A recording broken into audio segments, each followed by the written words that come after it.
السلام علیکم۔ Last video میں ہم نے ڈسکس کیا اسکولس آف لنگوسٹکس کا 4th چیپٹر دی سیپر-وارف ہائپوتھسس، اور اس ویڈیو میں ہم ڈسکس کریں گے اس بک کا 5th چیپٹر فنکشنل لنگوسٹکس دا پراگ اسکول، اور اس میں ہم پراگ اسکول کے فاؤنڈر کے طور پہ جو ریکگنائز کیے جاتے ہیں ولیم میتھیزیس، ان کی آئیڈیاز کو ڈسکس کریں گے، اور پراگ اسکول کے ایک ممبر نکولائی سرگیویچ ٹوبٹسکائی، ان کے آئیڈیاز کو بھی ڈسکس کریں گے، اور آنڈرے مارٹینیٹ جنہوں نے ساؤنڈ چینج میں فنکشنل ییلڈ کا کنسیپٹ پیش کیا، ان کے آئیڈیاز کو ڈسکس کریں گے، اور ان پہ جو کرٹیسزم ہوا اس کو بھی ڈسکس کریں گے، اور اوسیپووچ جیکبسن اور ولیم لیبو کے آئیڈیاز کو بھی ڈسکس کریں گے۔ تو اب ہم چلتے ہیں اس چیپٹر کی سمری کی طرف۔ اس چیپٹر میں جیفری سیمپسن لکھتے ہیں کہ سنکرونک لنگوسٹکس کی طرف جو موومنٹ سٹارٹ ہوئی وہ سسور اور بوس کے ذریعے سٹارٹ ہوئی، اور اسی ڈائریکشن میں ایک اور شخص جس نے کام کیا وہ تھے ولیم میتھیزیس، اور William میتھیزیس Caroline university of Prague میں ٹیچر تھے۔ پھر 1911 میں ولیم میتھیزیس نے لینگویج اسٹڈی کے لیے نان ہسٹوریکل اپروچ کے لیے فرسٹ کال پبلش کی، اور میتھیزیس کے ارد گرد کچھ ایسے ان کے لائک مائنڈڈ لنگوسٹک اسکالرز جمع ہو گئے، اور انہوں نے 1926 سے ریگولر ڈسکشن کے لیے میٹنگ کرنا سٹارٹ کر دی۔ ان سب لوگوں اور ان کے کام کو پراگ اسکول کے نام سے ریکگنائز کیا جاتا ہے، اور پراگ اسکول نے سنکرونک لنگوسٹکس کا ایک اسپیشل اسٹائل پریکٹس کیا کہ انہوں نے لینگویج کو اس کے فنکشنز کے ساتھ دیکھنا شروع کیا کہ لینگویج کیا فنکشن پلے کر رہی ہے،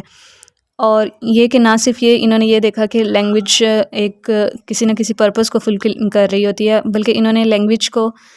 اس کے جو اسٹرکچرل کمپوننٹس تھے ان کو یہ انالائز کرنا شروع کیا کہ وہ کس طرح وہ فنکشن پلے کر رہے ہیں، اس کو شو کیا جائے۔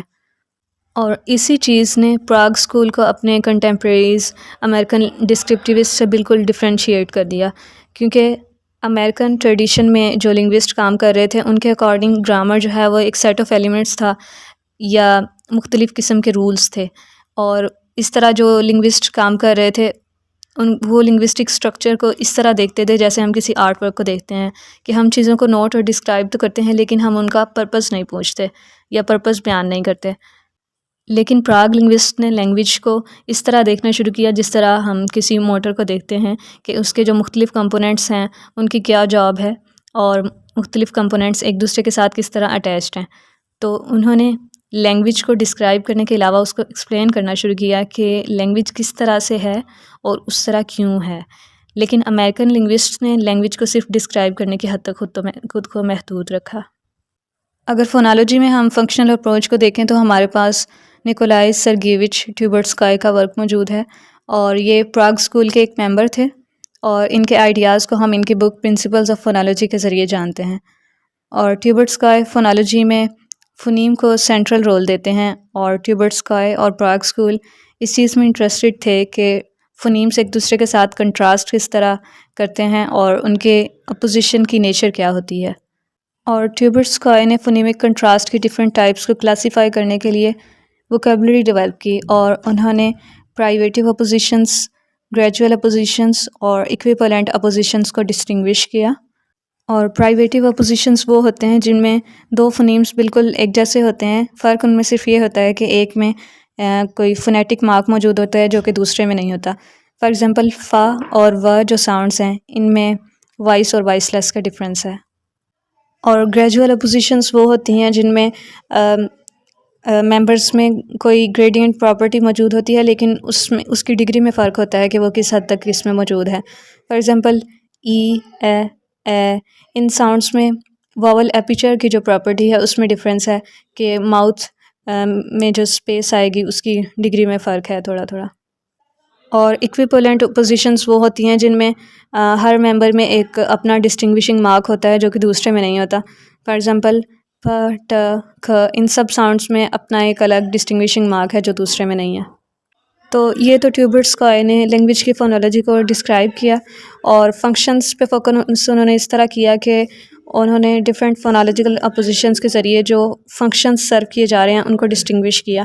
تو سب سے زیادہ آبویس فنکشن جس کو انہوں نے نام دیا ڈسٹنکٹیو فنکشن کا، اور اس کے ذریعے مختلف ورڈز اور لانگر سیکوینسز کو الگ کیا جاتا ہے۔ لیکن صرف یہی فنکشن نہیں ہے جو فونالوجیکل اپوزیشن کے ذریعے سرو کیا جاتا ہے، بلکہ اس کے علاوہ ڈیلیمیٹیو فنکشن اور کلمینیٹیو فنکشن بھی ہیں جو فونالوجیکل اپوزیشن کے ذریعے سرو کیے جاتے ہیں. اور ڈیلیمیٹیو فنکشن میں سننے والے کو اسپیچ سگنل میں ورڈ باؤنڈریز کو لوکیٹ کرنے میں ہیلپ ملتی ہے، اور اسی کی وجہ سے وہ جو کچھ سنتا ہے اس کی سینس بنا سکتا ہے کہ دراصل کیا کہا جا رہا ہے. اور اسپیچ کے فنکشنز کو انالائز کرنے میں ٹوبرٹسکوائے نے اپنے کولیگ کارل بلر جو کہ ایک فلاسفر تھے ان کو فالو کیا، اور انہوں نے ریپریزنٹیشن فنکشن، ایکسپریسو فنکشن اور کونیٹیو فنکشن کو ڈسٹنگوش کیا تھا. اور ریپریزنٹیشن فنکشن وہ کہ جس میں فیکٹ اسٹیٹ کیے جاتے ہیں، اور ایکسپریسو فنکشن میں اسپیکر کے پرماننٹ یا ٹیمپریری کریکٹرسٹکس ایکسپریس ہوتے ہیں، اور کونیٹیو فنکشن میں ہیئرر کو انفلوئنس کیا جاتا ہے. اور ٹوبرٹسکوائے نے یہ شو کیا کہ کارل بلر کا انالیسس جو ہے وہ فونالوجی میں بھی اپلائی کیا جا سکتا ہے، اور ان کے اکارڈنگ ایک فونیٹک اپوزیشن جو کہ ریپریزنٹیشن فنکشن کو فلفل کر رہی ہے وہ نارملی فونیمک کنٹراسٹ ہوگا. اور فونیم جیسا کہ ہم جانتے ہیں کہ ڈفرینٹ جو ساؤنڈز ہوتی ہیں ہم ان کو فونیم کہتے ہیں. اور ٹوبرٹسکوائے کے اکارڈنگ اگر ڈسٹنکشن صرف کسی فونیم کے ایلوفونس میں ہے، یعنی ایلوفونس ہمیں پتہ ہے کہ کسی ساؤنڈ کی ہم ساؤنڈ وہی ہوتا ہے لیکن اس کی ویرائٹیز جو ہوتی ہیں ان کو ہم ایلوفونس کہہ دیتے ہیں، کہ اگر صرف اس میں ڈفرینس ہے تو پھر وہاں پر ایکسپریسو یا پھر کونیٹیو رول ادا کیا جا رہا ہے. کہ ایکسپریسو میں یہ کہ اسپیکر کے پرماننٹ یا ٹیمپریری کریکٹرسٹکس ایکسپریس کیے جاتے ہیں، اور کونیٹیو میں ہیئرر کو انفلوئنس کیا جاتا ہے. فار ایگزامپل لنڈن میں ڈفتھونگ آؤ کے بہت سے ایلوفونس ہیں، اور یہ ایلوفونک گریڈینٹ جو ہے یہ سوشل اسٹیٹس کے ساتھ ریلیٹ کرتا ہے. جتنی ڈفتھونگ کی بگننگ لیس اوپن ہوگی اتنا ہی اسپیکر کی پریسٹیج لوور ہوگی. اور کونیٹیو فنکشن کی ایگزامپل جس میں ہیئرر کو انفلوئنس کیا جاتا ہے، اس کی اگر ہم فونالوجی میں ایگزامپل دیکھیں تو ہمارے پاس امریکن انگلش واولز موجود ہیں، کہ امریکن انگلش میں واول ڈیوریشن کا کوئی ڈسٹنکٹیو فنکشن نہیں ہے، اور جتنا چاہے اس کو چینج کر سکتے ہیں، اور اس کی لینتھ جو ہے وہ ہیئرر کے ایموشنز کو انگیج کرنے میں یوز کی جاتی ہے. فار ایگزامپل کوئی امریکن اگر چیریٹی کے لیے اپیل کر رہا ہے تو وہ اس طرح کہہ سکتا ہے I want you to put your hands in your pockets and give. اب یہ گیو کا جو اس میں جو واول ساؤنڈ آ رہی ہے اس میں وہ اس کو لمبا کر رہے ہیں تاکہ وہ ہیئرر کے ایموشنز کو انگیج کر سکیں. تو یہ تھے نیکولائے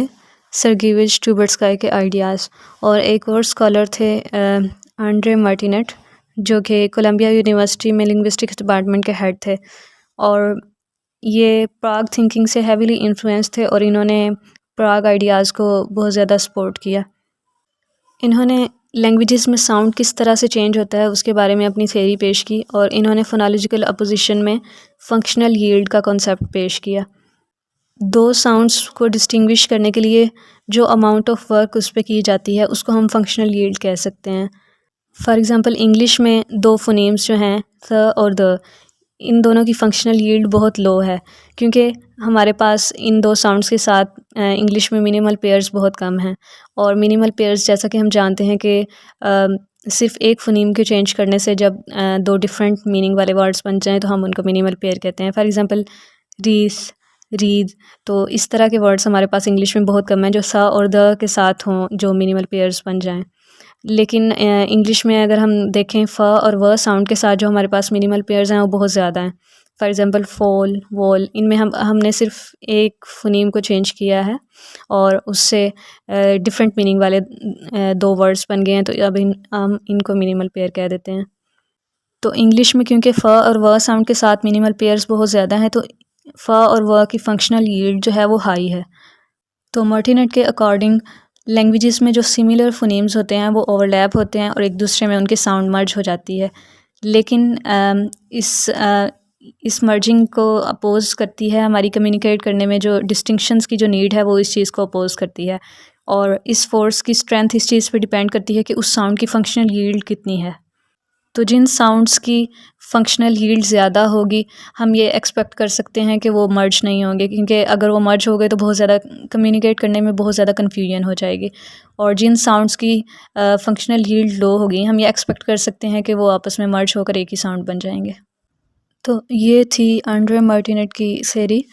لیکن اگر ہم لینگویجز کی ہسٹری کو دیکھیں تو ہمیں بہت سی ایسی لینگویجز نظر آتی ہیں جو مارٹینٹ کے ہائپوتھسس کے ساتھ انکمپیٹیبل ہیں. فار ایگزامپل مینڈرین چائنیز جو لینگویج ہے، اگر ہم اس کی ہسٹری کا دیکھیں تو اس میں بہت سی فونالوجیکل ڈسٹنکشنز ختم ہو گئیں. فار ایگزامپل اس کے فائنل سٹاپس ختم ہو گئے، اور اس کے انیشیل کانسوننٹس میں جو کنٹراسٹ تھا وہ ختم ہو گیا، اور ورڈس کے اینڈ میں جو ایم تھا وہ این کے ساتھ مرج ہو گیا، اور واول سسٹم بھی اس کا بہت زیادہ سمپلیفائی ہوا. اور یہ ساری ڈسٹنکشنز جو مینڈرین میں ختم ہوئیں، ان کی فنکشنل ییلڈ بھی بہت زیادہ تھی. تو اس طرح آنڈرے مارٹینیٹ کی ساؤنڈ چینج کی تھیوری ہمیں ریئل ایگزامپلس کے ساتھ کمپیٹیبل نظر نہیں آتی. اور ایک اور اسکالر تھے اوسیپووچ جیکبسن. انہوں نے پراگ میں ٹیچنگ کی، اور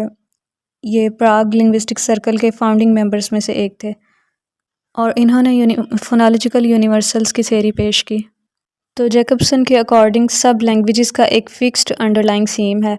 اور جو فونالوجیکل ڈفرینسز ہیں لینگویجز میں وہ دراصل سپرفیشل ویریشنز ہیں. اور جیکبسن نے اپنی بک میں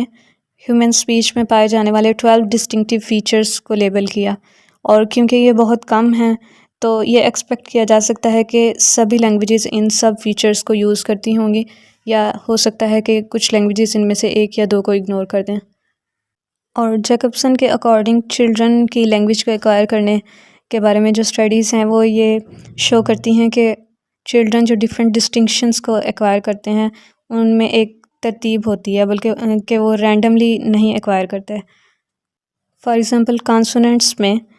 لیبیلز اور الویولر سٹاپس کے درمیان جو ڈسٹنکشن ہے وہ الویولرز اور ویلرز کے درمیان جو ڈسٹنکشن ہے اس کی نسبت چلڈرن پہلے ایکوائر کر لیتے ہیں، اور سٹاپس جو ہیں وہ چلڈرن فریکیٹیو سے پہلے ایکوائر کر لیتے ہیں. اور جیکبسن کے اکارڈنگ وہ ساؤنڈز جن کو چلڈرن سب سے آخر میں ایکوائر کرتے ہیں وہی وہ ساؤنڈز ہیں جو بہت سی لینگویجز میں یا تو پائی نہیں جاتی، یا پھر اگر وہ لینگویجز میں وہ ساؤنڈز موجود ہیں تو وہ کافی ان کامن ساؤنڈز ہیں. اور افیزیا جو کہ ایک لینگویج ڈس آرڈر ہے برین ڈیمیج ہونے کی وجہ سے، جس میں اس شخص کو دوسروں کے ساتھ کمیونیکیٹ کرنے میں مشکل ہوتی ہے، اور وہ اس کی پروننسیشن ویک ہو جاتی ہے. تو اس میں بھی پتہ چلتا ہے کہ جس شخص کو افیزیا ہو وہ ان ڈسٹنکشنز کو سب سے پہلے کھو دیتا ہے جو چلڈرن سب سے آخر میں ایکوائر کرتے ہیں، اور اگر وہ شخص دوبارہ سے لینگویج کو ری گین کرتا ہے تو اس کا آرڈر وہی ہوتا ہے جس طرح کے چلڈرن لینگویج ایکوائر کرتے ہیں. تو یہ تھی جیکبسن کی فونالوجیکل یونیورسلز کی تھیوری، اور اگرچہ ان کو بہت زیادہ کرٹیسائز بھی کیا گیا ہے، لیکن امریکہ میں جیکبسن کے جونیئرز ان سے بہت زیادہ انفلوئنسڈ ہوئے. اور پراگ اسکالرز اس چیز میں انٹرسٹڈ تھے کہ لینگویج کس طرح ڈفرینٹ سوشل سیٹنگز میں اسپیکر کو بہت سے اسپیچ اسٹائلز پرووائڈ کرتی ہے، اور پراگ اسکول کے اس اسپیکٹ کو ایک سفسٹیکیٹڈ تھیوری میں ڈیولپ کیا ہے ولیم لیبو نے. اور ولیم لیبو نے ڈفرینٹ اسپیچ کمیونٹیز میں ان کے اسپیکرز کے ڈفرینٹ کیٹیگریز کے انٹرویوز کنڈکٹ کیے، ان کو ریکارڈ کیا، اور یہ انٹرویوز اس طرح ڈیزائن کیے گئے تھے کہ ان کمیونٹیز میں کسی لنگوسٹک فارم کی ڈفرینٹ ویرائٹیز کی ایگزامپلس کو دیکھا جا سکے. فار ایگزامپل انہوں نے یہ دیکھا کہ نیو یارک سٹی میں اسپیکرز کی اسپیچ میں پوسٹ ووکیلک آر موجود ہے یا نہیں ہے. اور پوسٹ ووکیلک آر جیسا کہ ہم جانتے ہیں کہ واول ساؤنڈ کے بعد جب آر آ جاتا ہے تو ہم اس کو پوسٹ ووکیلک آر کہتے ہیں. تو جیسا کہ ہر جنریشن کے اسپیکرز اپنی سوشل پریسٹیج کو ریز کرنے کے لیے اپنی اسپیچ کو تھوڑا سا موڈیفائی کر لیتے ہیں انکانشیسلی، اور ایسا وہ اس لیے کرتے ہیں کہ وہ اپنے سوشل سٹیٹس کو بڑھانا چاہتے ہیں. تو نیو یارک سٹی کی اس ریسرچ سے یہ پتہ چلا کہ مڈل کلاس اسپیکرز جو تھے انہوں نے ورکنگ کلاس اسپیکرز کی نسبت زیادہ آرفل فارمز یوز کیں، اور انہوں نے ان کو زیادہ تر فارمل سچویشنز میں یوز کیا تھا بجائے انفارمل سچویشنز کے. اور زیادہ تر ینگر اسپیکرز جو تھے انہوں نے زیادہ آرفل فارمز یوز کی تھیں بجائے اولڈر اسپیکرز کے. اب یہاں پر یہ آئرنی ہے کہ ساسور نے لینگویج کی سوشل نیچر کو سٹریس کیا تھا، اور انہوں نے یہ کہا تھا کہ لنگوسٹکس کو لینگویج کا ہسٹوریکل ڈیٹا اگنور کر دینا چاہیے، کیونکہ اسپیکر کے لیے لینگویج کی ہسٹری ایگزسٹ نہیں کرتی. اور ان کے اس پوائنٹ کو پراگ اسکول اور لیبو نے بہت سیریسلی لیا، لیکن انہی کی ریسرچز سے جو رزلٹ نکلتا ہے وہ یہ ہے کہ اسپیکرز کے لیے لینگویج کی ہسٹری کا ایک سائزبل پورشن ایگزسٹ کرتا ہے، اور اس کے لیے وہ سائیکولوجیکلی ریئل ہوتا ہے، بس بات یہ ہے کہ اسپیکر اس کو لینگویج کی ہسٹری کے طور پر نہیں دیکھتا، بلکہ اس کو سوشل اسٹریٹیفیکیشن کے طور پر دیکھتا ہے. مینس جو نیو پروننسیشنز ہوتی ہیں ان کو ہائی سوشل اسٹیٹس کے لوگ یوز کرتے ہیں، اور جو اولڈر پروننسیشنز ہوتی ہیں ان کو لو سوشل اسٹیٹس کے لوگ یوز کر لیتے ہیں. سبحان اللہ، الحمد للہ، لا الہ الا اللہ، اللہ اکبر. سبحان اللہ، الحمد للہ.